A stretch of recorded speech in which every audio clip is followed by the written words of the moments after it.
हे गुरुदेव, मैं जानने की इच्छा है कि जीवात्मा प्राण त्याग के समय अंतःमति सो गति के सूत्र से भगवत प्राप्ति हो गई तो संत श्रेष्ठ है।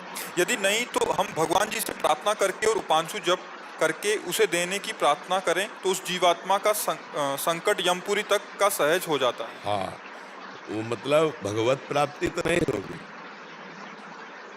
पर उसकी उन्नति हो जाएगी।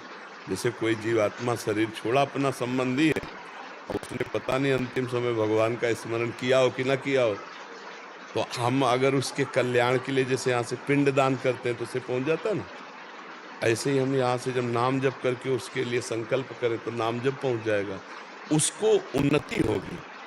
वो जहाँ होगा उसका दिमाग भगवान की तरफ लगने लगेगा, उसके संकट समस्याएं कटने लगेंगी और वो आगे बढ़ने लगे। भगवत प्राप्ति के मार्ग में वो चलकर भगवत प्राप्ति करेगा, पर ये सहयोग कर देगा, ये उसको भगवत मार्ग में ले आएगा। ऐसा करना चाहिए। इसलिए अपने कुल में मनाया जाता है, कोई भगवान का भगत हो जाए तो हमारे पुरखों को तार देगा, नहीं, इसलिए तो संतान की चाह की जाती है कि भाई एक दो संतान हो जाएं जो भगवान का भजन करें, कम से कम पिंड दान कर देंगे। 2 अंजलि जल है, पिंड दान है, नाम जप है और साधु सेवा, गौ सेवा, ठाकुर सेवा करके हमारा कल्याण कर देगा।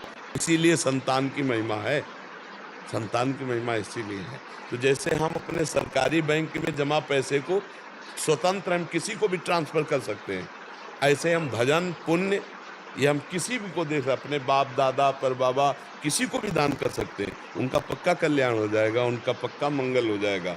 मंगल मतलब कल्याण के मार्ग में वो लग जाएंगे, जहाँ भी होंगे वहीं उन्नति उनकी प्रारंभ हो जाएगी, क्योंकि बहुत बड़ा पावर गया ना, भजन का पावर गया। तो नाम जप करके देना चाहिए, अपने बुजुर्गों को देना चाहिए, अपने पूज्य जनों को देना चाहिए, इससे बड़ा मंगल होता है। और नाम जप रूपी धन है कठिन, नाम जप करना बड़ा कठिन है, नहीं, देखो ना करके देखो, बहुत कठिन है नाम जप करना।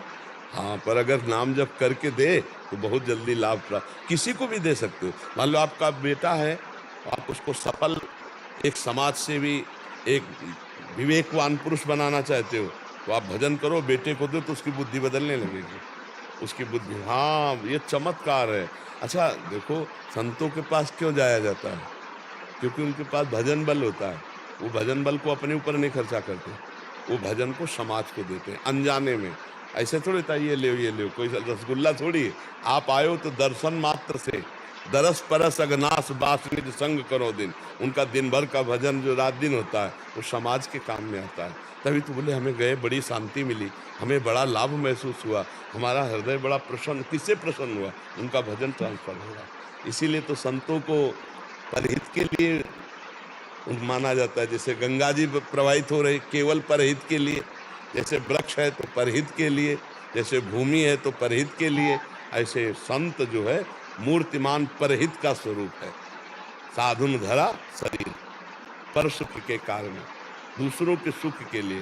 तो ऐसे आप माता पिता को भी चाहिए कुछ भजन कर, जैसे रुपया अपने बालक के सुख के लिए जमा किया तो लौकिक सुख, और जो भजन है वो उसकी बुद्धि को, उसके संकटों को नष्ट करने वाला है। इसलिए भजन जरूर करना चाहिए, अपने परिवार के सुख के लिए, अपने सुख के लिए और परलोक के लिए। ये भजन ही काम आएगा, रुपया पैसा तो यही बैंक में जमा रहेगा, काम तो आएगा राधा राधा राधा राधा, यही पैसा साथ चलेगा। इसको किसी को भी ट्रांसफर कर सकते हैं। मतलब आप 5 बार जपे राधा राधा राधा और हमारे बाबा को जाए, अंदर से भगवान को प्रार्थना को पहुंच जाएगा। ये सरकारी है, भगवान को पहले दो, भगवान से प्रार्थना करो, वो वहां पहुंच जाएगा। ऐसा